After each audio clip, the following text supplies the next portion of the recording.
Hallelujah, praise the Lord. उम्मीद करते हैं आप सब लोग ठीक हैं और खुदावंद यीशु मसीह का अनुग्रह आपके साथ है। So welcome to Jesus birth journey में। तो आप सब लोग बड़े ध्यान से और बड़ी अच्छी रीति से प्रभु की बर्थ जर्नी को सीख रहे हैं और अनुभव कर रहे हैं। इस बात के लिए खुदावंद यीशु आप सबको आशीष दे। तो आज के दिन के लिए, जैसे हमने लास्ट वीडियो में प्रभु से, प्रभु के आत्मा से और प्रभु के वचन से सीखा था कि यूहन्ना की लाइफ एक सच्चाई के ऊपर थी और उसने सच्चाई को नहीं छोड़ा और प्रभु यीशु मसीह ने उसकी गवाही दी। ये सब लोग प्रभु यीशु मसीह के साथ और प्रभु यीशु मसीह के जन्म के साथ जुड़े हुए थे। तो इसी तरह आज हम बात करेंगे कि क्या हम लोग भी प्रभु यीशु मसीह के बर्थ के महीने में और यीशु मसीह की लाइफ के साथ अपने जीवन को जोड़े हुए हैं, चाहे मतलब अटैच किया हुआ है, चाहे मतलब हम उसके साथ लगे हुए हैं। तो ये दिसंबर महीना, जब दिसंबर पहले को, जैसे दिसंबर 1 है, तो दिसंबर 1 को मैंने मोस्टली सब सोशल मीडिया पे, व्हाट्सएप पे और इंस्टाग्राम पे और फेसबुक पे, सब पे मैंने देखा कि लोगों ने बड़े धूमधाम से उस स्टेटस को लगाया और दिसंबर का बड़ा वेलकम किया। कुछ लोगों ने हर तरह की भावनाओं को जिताया। लेकिन होता क्या है कि हम एक दिन को इतना सेलिब्रेट करके उसके बाद बाकी के दिनों में बिल्कुल हम इंटरेस्ट खत्म कर देते हैं। तो मैं आज के लिए आपको इतना ही कहना चाहता हूं कि हम अपना इंटरेस्ट है जो प्रभु के सामने बना के रखें और जितने हम एक्साइटेड रहेंगे उतना प्रभु का आत्मा हमारे साथ, हमारे जीवन में, हमारे घरों में रहेगा। इन दिनों में जैसे दिन गुजरते जा रहे हैं और दिसंबर महीना गुजरता जा रहा है और ऐसे करके क्रिसमस बिल्कुल नजदीक आ रहा है, क्या हमने आत्मा में तैयारी की है कि प्रभु यीशु मसीह के उस अनुग्रह को लेना है, जिस अनुग्रह को मतलब तमाम लोगों ने जो बाइबल में दर्ज है उन्होंने लिया।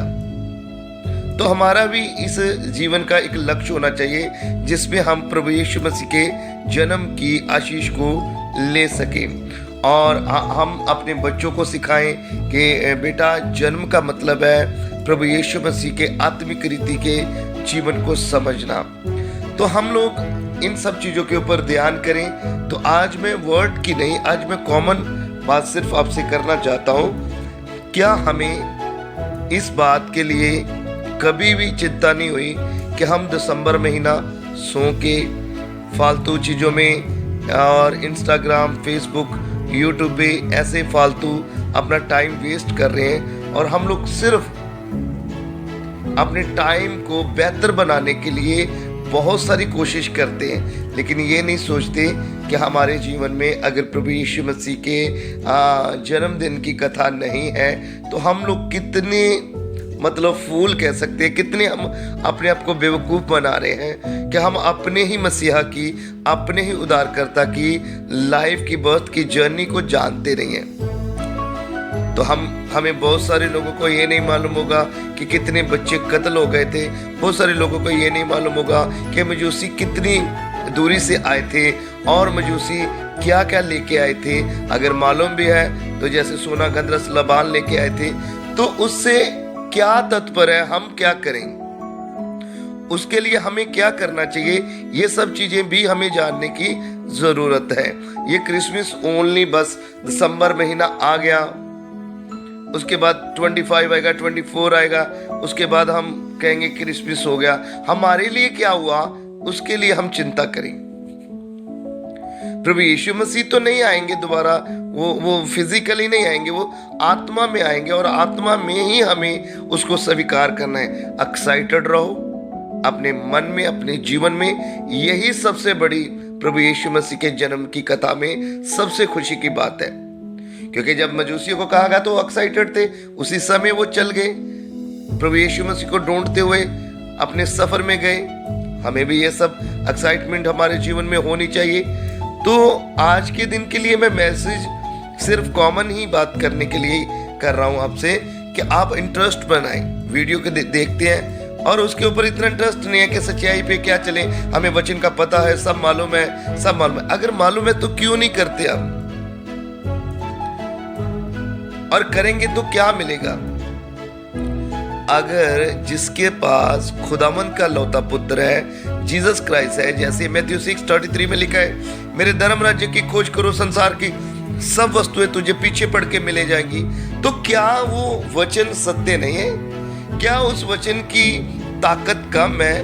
वो वचन सत्य है, मानने के योग्य है और पूरा वचन है। फिर उसके बाद जीसस क्राइस्ट ने कहा कि आप मेरे पीछे हो लो। हम जीसस के पीछे हो लें और उसके बर्थ के बारे में जानते ना हो, उन लोगों की भावनाएं जाने, जैसे जकरिया के बारे में जानना चाहिए, लिशबत के बारे में जानना चाहिए, यूहन्ना के बारे में जानना चाहिए और मदर मैरी के बारे में, यूसुफ के बारे में। ये कौन कौन लोग थे, राजा हेरोदेश कौन था, ये सब लोग कौन थे, इनकी बर्थ जर्नी के साथ क्या फेलोशिप हुई, क्या क्या इन्होंने काम किए, कौन विरोधी था, कौन दोस्त था, किसने क्या काम किया, ये सब हमें मालूम होना चाहिए। अगर मालूम है उसके बाद हम उनकी लाइफ के ऊपर ध्यान करें कि कैसे उन्होंने ये सब कार्य किए। एक एक पॉइंट के ऊपर, एक एक पर्सन के ऊपर, एक एक इंसान के ऊपर हम अगर गौर करेंगे इस महीना, तो कुछ भी कहने की जरूरत नहीं पड़ेगी प्रभु को, क्योंकि प्रभु ना तो अंधा है ना ही बहरा है, वो सुनता भी है, देखता भी है और सब कुछ आपको बताता भी है। इसलिए हमें प्रभु के साथ और प्रभु के सामने हमेशा ही अपने जीवन को एक्साइटेड रखना चाहिए। जैसे मैंने बोला, वो देखता है, वो सुनता है, क्योंकि बाइबल में लिखा है कि मेरा हाथ छोटा नहीं है कि मैं तुझे बचा ना सकूं, मेरा कान बहरा नहीं है कि मैं तेरी आवाज ना सुनूं, बस तू ही मुझसे दूर है। तो प्लीज इस महीने कोशिश करें ज्यादा से ज्यादा एक्साइटेड रहें। बस आज का मैसेज एक्साइटेड होने के लिए कि एक्साइटेड रहें प्रभु के साथ और प्रभु का अनुग्रह पाने के लिए। जो बड़ा से बड़ा काम आपका रुका हुआ है, जो प्रॉब्लम आपकी लाइफ में बनी हुई है, जा नहीं रही, प्रार्थना से नहीं जा रही, उपवास से नहीं जा रही, कुछ भी करने से नहीं जा रही, दान दसवंत देने से भी नहीं जा रही, तो एक काम कर लीजिए और वो है एक्साइटेड, खुश रहना और प्रभु की बर्थ की जर्नी को डीपली समझना, प्रभु यीशु मसीह के जन्म के बारे में पूरी रीति से जान लेना।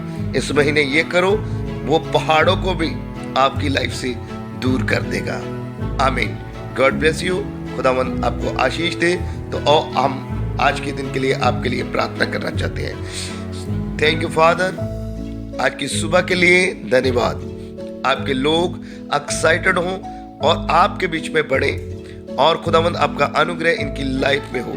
यीशु मसीह की सामर्थ इनकी लाइफ में बढ़ती जाए और यीशु के नाम से ये आशीष को पाए और डे बाय डे आपका अनुग्रह इनकी लाइफ में बढ़ता जाए। यीशु मसीह के सामर्थी और जीवित नाम से आमीन। God bless you. खुदा आशीष दे।